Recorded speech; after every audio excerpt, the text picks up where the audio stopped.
Hi everybody and welcome back to my channel. If you're new here, my name is Alicia and I'm the owner of Alicia Be Creative. Today's video is a little bit different from my typical tumbler tutorials. We are going to do this really pretty hand painted sign and I'm going to show you all of the steps on how you can create your very own, just in time for Mother's Day and those last minute gifts. So let's go ahead and jump right into today's video.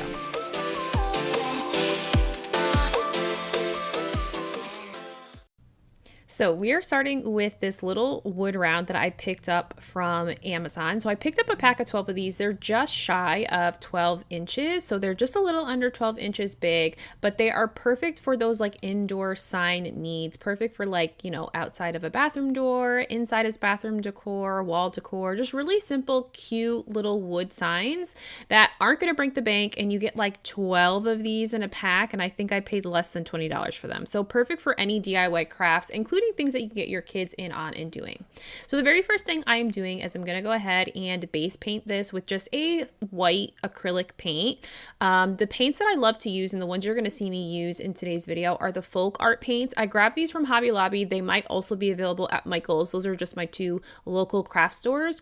And I love these because they're like chalk paints. They're really opaque, which is perfect for things like this to ensure that you don't have to do so many coats of something in order to get sort of that full color. Once that first layer of paint has dried, I'm going to go ahead and get my glitter added to this wood round.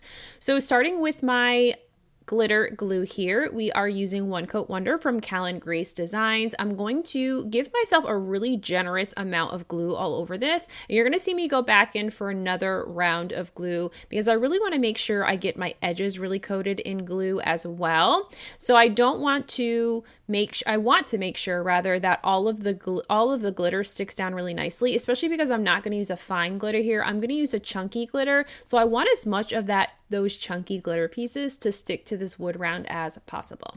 So once I've gotten my wood round completely covered in my glue of choice, I'm going to go ahead and sprinkle on First Dance from Batty Glitter. This is from Myra Makes Its glitter line. This white is like the most breathtaking color I've ever seen. Like, look at how much sparkle that is coming out of this gorgeous white glitter. I just cannot get enough of this glitter. I already know that I'm going to need to reorder this when it does restock.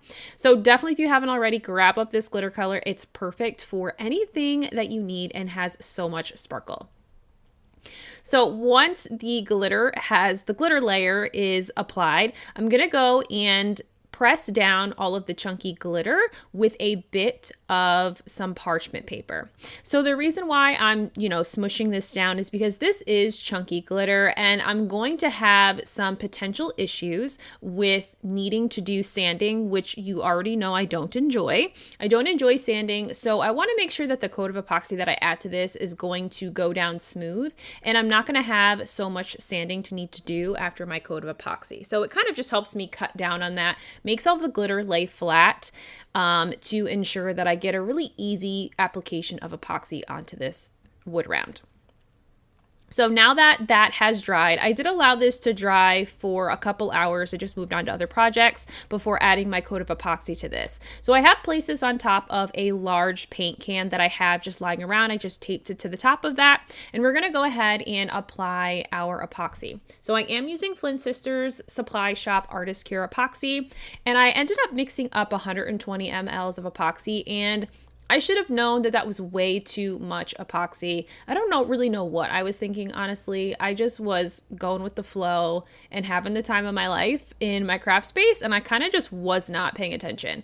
I poured way too much on. I ended up pouring the entire cup of epoxy on, and really I should have just like I do with UV resin, done a little bit and then gone in with more if I needed it, because this actually created a huge headache for me after the fact. So I'm spreading all this on with just my gloved hand as I normally would do. And as I'm doing this, I am noticing that it's kind of thick, right? And so I'm like, well, let me torch it and let's just let it settle, right? So I torch it. And of course, when you add heat to your epoxy, you're going to get a little bit of movement. And so that kind of created the epoxy to sort of really start to thin out a little bit, right? And start to spread across the round. And what I started to seeing was the epoxy was going over the edges. So I didn't do any taping off of the back side of this with painter's tape or anything like this. or around the edges. So I sat here and babysat this for a good 20 to 25 minutes, just sort of using my stir stick and just like scraping off all of the epoxy that was literally starting to pool down on the edges. And even after doing so, I came back to this, 24 hours later, and I still had a bunch of epoxy that had kind of dried onto the other side. So thankfully I do have, a sanding tool that I use for these kinds of projects. So I just took my hand sander here and I just went over the back side of this and really just smoothed all of that out. Now, if you don't have something like a hand sander, like a palm sander like I do, you could use sanding blocks. I will tell you that's going to take you quite a bit of time. I would do something like a hand Dremel would also work as well. I had so much of this though, it just made sense to go ahead and pull this hand sander out to get all of this epoxy that has sort of, collected on the underside of the sign really smoothed out. So it only took me a couple of minutes to finish that, which was nice. I got that all sanded down. I'm going to dust everything off. I'm going to clean off the front of this, any of the sanding debris that's gotten on the front, and then we can go ahead and get into the next part of our project. So this only has the one coat of epoxy, and so I did do a light sanding on the front side of the sign just to smooth down anything that wasn't 100% smooth. And now we're going to get into adding our hand painted elements to this wood sign. So I'm going to start with just a 1-inch painter's tape going straight down the center, no measurement required. I eyeball everything. And we're going to go ahead and we're going to paint the bottom portion of this green. Okay, so this is called, I think it's called wasabi green. I want to say all of the paint colors I use will be down in the description box. But this is like a very like airy green, I get like spring vibes, but I also get like natural color vibes, like I really love these kinds of colors together that I'm putting together for this sign. And so I'm just going to go over the bottom half of this completely willy-nilly, just get a nice coat of paint on this. I will go ahead and let this dry because this is a chalk paint. Different from an acrylic paint, this is going to dry a lot quicker than some other paints you might be using. But once I'm done, or once that is done drying, we're going to do an overlay of a stencil. So I got this stencil from Hobby Lobby right in the craft paint section as well. And so I'm going to go ahead and apply the stencil part to the bottom portion of this sign. So I'm going to use some natural sea sponge that I have on hand. Just take a small piece of that and we're going to add some paint to our sponge and then of course sponge over the stencil. So I'm just going to use a paper towel and apply just like literally less than a dime size of paint because we don't want a lot of paint dripping on this. We actually want to dab off as much of that paint as possible off the sponge to make sure that we don't get any of this paint under the stencil as we're applying. So I'm just going to hold the stencil with one hand as I go in with the paint dipped sponge and just pat over all of those opened stencil areas. So I'm going to zoom in here so you can see it a little bit better, but really easy and simple. And so if you're looking for sort of that hand painted look without having to commit to hand painting, stencils might be the way to go. They're really easy to use. You can get them in so many different designs and styles. I found most of the ones that I have on hand at Hobby Lobby. I know they carry them at Michael's. You can get a ton off of Amazon, of course, but these are also really fun to be able to add some really fun elements to your projects without really having to perfect hand painting, which we all know I haven't quite perfected yet. So after that first initial section is done, I'm just going to scoot over that stencil over to that last sort of inch or two of open green space, and then just, of course, sponge paint over that stencil for the last section. I'm gonna pull that stencil right back up, and then I will just let this dry. After it's dry, I'm gonna go ahead and remove my tape, and then we can get into hand painting the top portion of this sign. Okay, so now we're moving on to the top portion of the sign, and I'm going to stick with sort of like this really sort of natural looking color palette I'm going with. So I have like some pink mauve colors that I'm going to be using. We're going to use a couple shades of those very natural looking greens. So we're going in with the wasabi green I will put back on my plate here. I have a darker green, which I'm not going to use a lot of, but it'll be a good mixing color. And then I'm going to go and add a bit of this just off-white chalk paint that I have on hand as well, just to give myself a little bit of blending when we get into making our flowers. First thing I'm going to do is I'm going to start with 3 large circles here.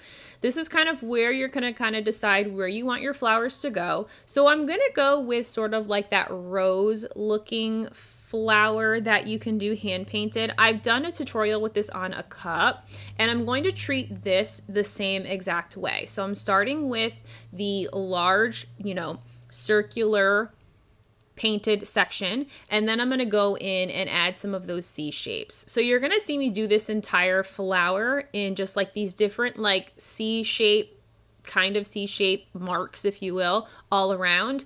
And then I realized that I probably should dry this paint a little bit before I go ahead and continue, because a lot of it is going to just blend into the background.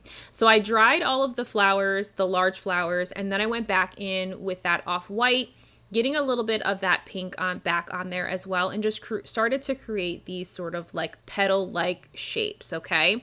So again, this is hand painting. If you're a real pro, which I am not, then you probably could make this look super realistic. But I'm sticking to the basics because I'm really just trying to get in my hand-painted bag, if you will. So we're just sort of testing the waters here with this sort of project. So I've gone ahead and I've done all 3 petals. Now I'm not finally done with this, but I'm going to let the off-white kind of dry first before I go back in, and I kind of just like to go over them, but I like to mix in a little bit more of the pink, really to just give this a little bit more of a blended, purposeful look, because the white right on top of that pink color really just looks kind of like in your face, something doesn't look right. So I just went back and just blended a little bit of that pink back in with the white already on the brush, just to give it a little bit of a softer look, okay? So once I'm satisfied with my 3 larger roses here, I am going to then get into adding some of the greenery around the flowers here. So I'm just starting with a few of the leaves on the outer sides of a couple of those roses. You can make your leaves as large or as small as you want. I will say that leaves for me, much like hand painting in general, for whatever reason, leaves sometimes can be like hard and challenging for me. I'm not really sure why, because really it's not a hard shape, but for whatever reason, my hand just does not like to create this shape. It doesn't ever turn out right the first time, which is why you're going to notice my leaves on the left side of this green are so much smaller than the ones on the right side. So I end up going back and fixing that a little bit, kind of expanding those leaves and making them larger. But right now I'm just having fun. I'm enjoying this project. It's something different than what I normally do. And as I'm exploring like different mediums and different things to do on my channel, and just that I enjoy doing, I'm just going with the flow. I have no real like vision in my head what this is going to look like, which sometimes I know can be like a scary thought. But sometimes I have the most fun when I'm not putting any pressure on myself, and I am just literally just crafting for enjoyment, and not crafting to create a video, not crafting to create content, but just crafting and creating because I'm excited, and it's my time to just be myself, listen to a bit of music, or listen to a book, or do something that is just enjoyable for myself, and craft my little heart out. So I added sort of like a stem here that is going to be this sort of like cluster flower look. So I know that there is a proper name for this flower. I want to say they're called snapdragons. I don't even know if snapdragons actually come in this color, but I wanted kind of that look to kind of break up the roses, because it just felt very like, I've seen this on like, I don't know, wall art my mom had like 20 years ago. I was like, wait, this is giving too much like, I don't know what I'm doing, and this is starting to look a little crazy. So I needed to like break it up a little bit. So I added the snapdragons, and then I added just a few small flowers in the front portion as well, just to kind of round things out and hide some of that greenery as well. So of course you want to make sure that that stuff dries before you overlay other paints. Otherwise your paints will mix. So I've added a coat of epoxy after everything has dried, and we're going to just add a vinyl line to separate those 2 sections. And now I'm going to go in with a white acrylic paint pen, and this is just going to help me add some embellishment to the design. I love going in with this afterward, after it's epoxied, because it really just does just sort of brighten up the design. It gives it a bit more dimension, I feel like, too, which I feel like sometimes can be so important, especially if you feel like you're not really accomplishing that dimension in your actual hand painting. Going back in with either a white pen or a black paint pen is really going to help to sort of really make your design and your hand painted image come to life. So I'm going to go back over my roses, and again, I'm just doing like those C shapes all the way around in these sections that I literally did in paint, but this is just going to make them stand out a little bit more. It almost adds like a highlighted look to the flowers. And so although of course these are very much not actual real flowers, like they're not realistic looking, but it is just going to give that sort of highlighted look, I feel like, and just sort of really add to the final look of this design. So once I'm finished with sort of adding the embellishments, you know, I'm going to go over them until I'm really satisfied. And after I'm done with this, I'm going to add, of course, another coat of epoxy to this to be its final coat. I had originally thought that I would add like an SVG of some sort, like a decal, I mean, over the top of this, but I could not decide on if I wanted it to have a decal or not. So I stayed away from the decal, but if you have ideas on a cute decal that would look cute on this for like a home decor sign, let me know, because I was just stumped and didn't know which direction to go in, so I left it plain. So now we're going to go ahead and add just the backing. I'm taking this sort of like burlap ribbon that I found at Michael's a while back. I have a huge stock of ribbon. Don't ask me why, but of course, those many things that you go into the craft store and buy that you think you have use for and then it sits. This is one of those things, and then finally I now have a use for. So I'm just going to go ahead and apply this to the back.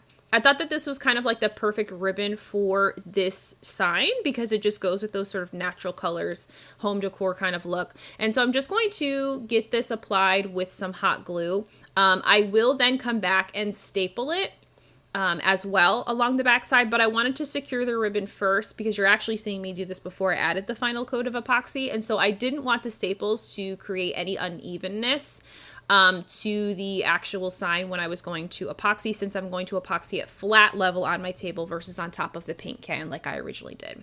So once I've applied the ribbon, I'm gonna of course make sure that that is fully dried and secure, and then of course that was it. This was kind of the final look. So I hope that you guys enjoyed today's video. This was just sort of something different than I usually do, but I really love how it turned out. So you'll have to let me know what you think down below, and of course come back next week for another tutorial. Bye!